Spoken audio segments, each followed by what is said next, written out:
நாம் பேசும் விஷயங்கள் மிகவும் அறிவார்ந்தவை.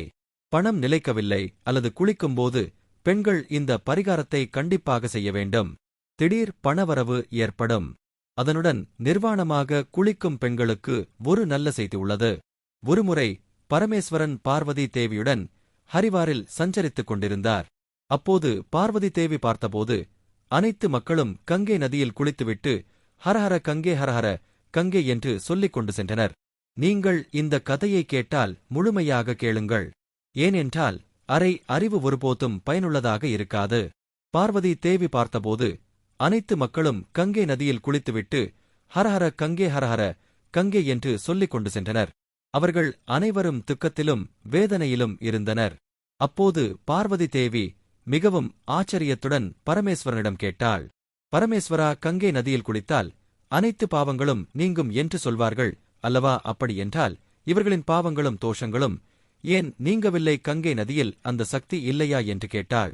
அப்போது பரமேஸ்வரன் கூறுகிறார், பார்வதி, கங்கை நதியில் இப்போதும் அந்த சக்தி உள்ளது. ஆனால் இந்த மனிதர்கள் அனைவரும் பாவநாசினி கங்கை நதியில் குளிக்கவே இல்லை. அவர்களுக்கு எப்படி நல்லது நடக்கும்? பார்வதி தேவி ஆச்சரியத்துடன் கேட்கிறாள், என்ன குளிக்கவில்லையா? சுவாமி, எல்லோரும் கங்கை நதியில் குளித்துவிட்டுதானே செல்கிறார்கள். இன்னும் அவர்கள் உடலில் ஈரம் கூட காயவில்லை. பரமேஸ்வரன் சொல்கிறார், இவர்கள் வெறும் நதியில் மூழ்கி வருகிறார்கள், அவ்வளவுதான். நான் உனக்கு நாளை ஒரு ரகசியத்தை சொல்கிறேன். மறுநாள் பலத்த மழை பெய்து கொண்டிருந்தது. 4 பக்கமும் மழைநீரால் மூழ்கியிருந்தது. பல குளங்கள் விழுந்து கிடந்தன. பரமேஸ்வரன் தனது லீலையால் ஒரு முதியவரின் உருவத்தை எடுத்தார். பரமேஸ்வரன் வேண்டுமென்றே சென்று ஒரு குழியில் விழுந்தார். விழுந்து கிடந்தார். பக்கத்தில் மக்கள் சென்று கொண்டிருந்தனர். ஐயோ, ஒரு மனிதன் குழியில் விழுந்துவிட்டான் என்று குறைந்தபட்சம் எடுக்கக்கூட யாரும் வரவில்லை. பரமேஸ்வரன் முன்னரே பார்வதி தேவியிடம் சொல்லி அந்த குழிக்கு அருகிலேயே பார்வதி தேவியையும் உட்கார வைத்தார். நீ சத்தமாக கத்திக் கொண்டிரு. என் வயதான கணவர் இந்த குழியில் விழுந்துவிட்டார். யாராவது புண்ணியவான்கள் இருந்தால் என் கணவரை வெளியே கொண்டு வாருங்கள். நான் உதவியற்ற நிலையில் இருக்கிறேன். உதவி செய்யுங்கள். அப்போது யாராவது என்னை வெளியே கொண்டுவர வந்தால் அப்போது நீ அவர்களிடம் சொல், என் கணவர் ஒருபோதும் எந்த பாவங்களையும் செய்யவில்லை. என் கணவர் மீது கை வைத்தவர்கள் எந்த பாவங்களையும் செய்திருக்கக்கூடாது. அப்படிப்பட்டவர்களே என் கணவர் மீது கை வைக்க வேண்டும் என்று சொல்லச் சொன்னார்கள். பரமேஸ்வரன் இல்லை என்றால் யார் என் கணவர் மீது கை வைக்கிறார்களோ அவர்கள் சாம்பலாகி விடுவார்கள். பார்வதி தேவி சரி என்று சொல்லி அங்கேயே உட்கார்ந்திருந்தாள். பார்வதி தேவி அங்கேயே உட்கார்ந்து பரமேஸ்வரன் சொன்னபடி கங்கை நதிக்குள் செல்பவர்களுக்கும் வருபவர்களுக்கும் பரமேஸ்வரன் சொன்ன வார்த்தைகளையே சொல்லிக் கொண்டிருந்தாள். கங்கை நதியில் குளித்து கூட்டம் கூட்டமாக மக்கள் வந்து கொண்டிருந்தார்கள். அழகான பெண் அங்கே உட்கார்ந்திருப்பதைக் கண்டு பலரின் மனதில் பல தீய எண்ணங்களும் வந்தன. பலர் பார்வதி தேவியிடம் இந்த விஷயத்தையும் சொன்னார்கள். அந்த கிழவனை சாகவிடு. ஏன் அந்த கிழவனுக்காக அழுது கொண்டிருக்கிறாய்? அப்போது ஒரு புண்ணியவான், கருணையுள்ள ஒரு மனிதன் அங்கு வந்தான்.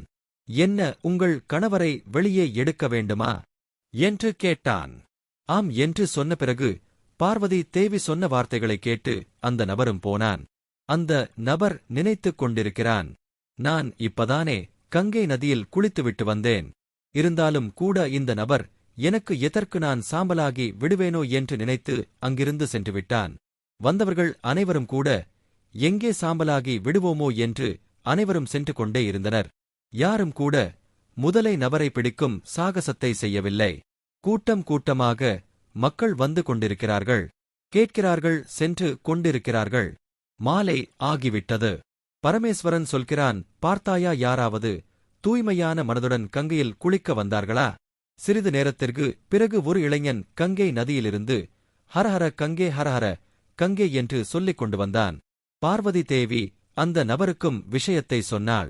அந்த இளைஞனின் இதயம் கருணையால் நிரம்பியிருந்தது. அவர் பரமேஸ்வரனை வெளியே எடுக்க தயாராகிக் கொண்டிருந்தார். பார்வதி தேவி தடுத்து நிறுத்தி சொல்கிறாள், நீ எந்த பாவமும் செய்யாமல் இருந்தால் மட்டுமே என் கணவனை தொடு, இல்லை என்றால் என் கணவனை தொட்டவுடன் நீ சாம்பலாகி விடுவாய். அந்த நபர் அதே நேரத்தில் எந்த தயக்கமும் இல்லாமல் உறுதியான மனதுடன் சொல்கிறார், அம்மா, நான் பாவம் செய்யாதவன். அந்த விஷயத்தில் உங்களுக்கு ஏன் சந்தேகம்? நீங்களே செய்தீர்கள் அல்லவா? நான் இப்பதான் கங்கை நதியில் குளித்துவிட்டு வருகிறேன். கங்கை நதியில் குளித்த பிறகு யாருக்கும் பாவம் இருக்காது என்று சொல்லி அந்த நபர்வர் பரமேஸ்வரனை ஒரே அடியில் மேலே இழுத்தார். பார்வதி பரமேஸ்வரன் இருவரும் அந்த நபரை புண்ணியவான் என்று கருதி இருவரும் தங்கள் உண்மையான வடிவங்களை தரித்து அந்த இளைஞனுக்கு தரிசனம் கொடுத்து மறைந்தனர். அப்போது பரமேஸ்வரன் சொல்கிறார், பார்வதி, இத்தனை பேரில் ஒரே ஒருவன் மட்டுமே கங்கா ஸ்நானம் செய்தான். எந்த நம்பிக்கையும் இல்லாமல் ஆடம்பரத்திற்காக மட்டுமே கங்கா ஸ்நானம் செய்பவர்களுக்கு அவர்களுக்கு உண்மையான பலன்கள் கிடைக்காது. அதனால் கங்கா ஸ்நானம் வீணாகிவிடும். பக்தி சிரத்தையுடன் கங்கா ஸ்நானம் செய்வதால் பல புண்ணியங்கள் கிடைக்கும். பிறகு பரமேஸ்வரன் பார்வதி தேவியிடம் சொல்கிறார், நான் இப்போது உங்களுக்கு 12 விஷயங்களை சொல்கிறேன்.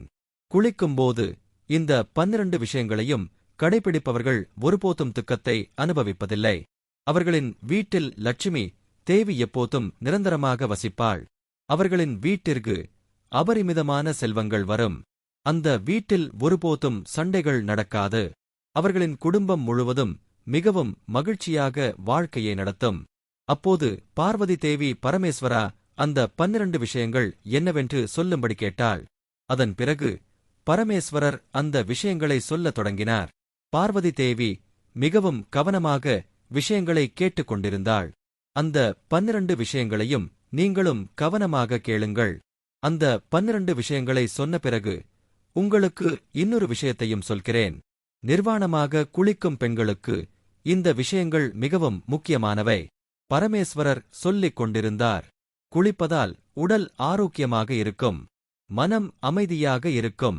குளிப்பதால் முகத்தில் பொலிவும் உடல் கவர்ச்சியும் அதிகரிக்கும். ஒவ்வொரு நாளும் ஒரு விதியாக சில விஷயங்களில் கவனம் செலுத்தினால் பல நன்மைகளைப் பெறலாம். குளிக்கும்போது இந்த விஷயங்களில் கவனம் செலுத்த வேண்டும். இப்போது அவற்றைப் பற்றி தெரிந்து கொள்வோம்.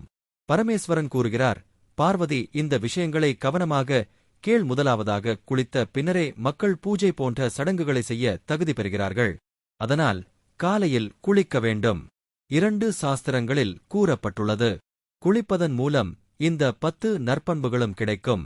அழகு, பிரகாசம், தூய்மை, ஆயுள், ஆரோக்கியம், 3 புத்திசாலித்தனம், செல்வம், ஆரோக்கியம், இவை அனைத்தையும் விரும்புபவர்கள் ஒவ்வொரு பருவத்திலும் ஒவ்வொரு நாளும் குளிக்க வேண்டும். 4 காலையில் குளிப்பதால் எல்லா பாவங்களும் நீங்கும். மேலும் புண்ணியமும் கிடைக்கும்.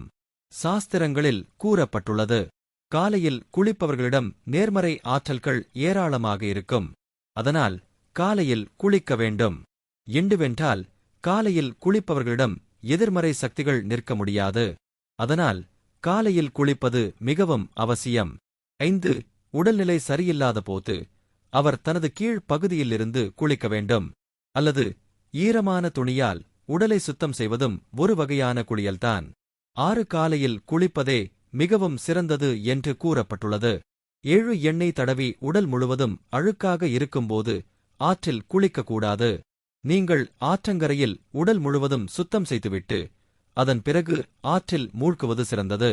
8 எந்த ஆற்றுத் துறைகளில் துணிகளை துவைக்கிறார்களோ அங்குள்ள நீர் அசுத்தமானது என்று கூறப்பட்டுள்ளது. அதனால் அங்கிருந்து சற்று தூரத்தில் நீங்கள் குளிக்க வேண்டும். 9 ஆற்றில் 11 முறை மூழ்குவது சுபமானது என்று கூறப்பட்டுள்ளது. 12 புனித நதிகளில் துணிகளை துவைப்பது தடை செய்யப்பட்டுள்ளது.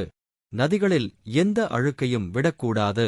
கங்காதேவி கூறுகிறார், கங்கை நதியில் குளிக்க முடியாதவர்கள் நீங்கள் எங்கு குளித்தாலும் என் நாமத்தை உச்சரித்தாலே போதும், நான் அந்த நீரில் நுழைவேன் என்று பிறகு பரமேஸ்வரன் கூறுகிறார். இப்போது நான் உனக்கு பெண்களைப் பற்றி சொல்கிறேன். பெண்கள் நிர்வாணமாக குளிப்பார்கள். இந்து தர்மங்களிலும் சாஸ்திரங்களிலும் ஒவ்வொரு விஷயத்திலும் கூட பல விதிகள் கூறப்பட்டுள்ளன. அந்த விதிகளில் ஒன்று குளிப்பதை பற்றி கூறப்பட்டுள்ளது. எந்த நபர் சாஸ்திரங்களில் கூறப்பட்டுள்ள விதிகளை பின்பற்றுகிறாரோ அவரது வீட்டில் செல்வச் செழிப்பு அதிகமாக இருக்கும், மகிழ்ச்சி இருக்கும். அதனுடன் அளவற்ற செல்வமும் செழிப்பும் வரும். லட்சுமி தேவி பிரசன்னமாவாள். நம் சாஸ்திரங்களில் பல விஷயங்கள் எழுதப்பட்டுள்ளன. அவற்றை நாம் ஒரு விதியின்படி பின்பற்றினால் அதற்கான காரணங்கள் என்னவென்று கூறப்படவில்லை. ஆனால் அத்தகைய விதிகளில் ஒன்றை நாம் இப்போது பார்ப்போம். நீங்கள் வீட்டில் நிர்வாணமாக குளிப்பது.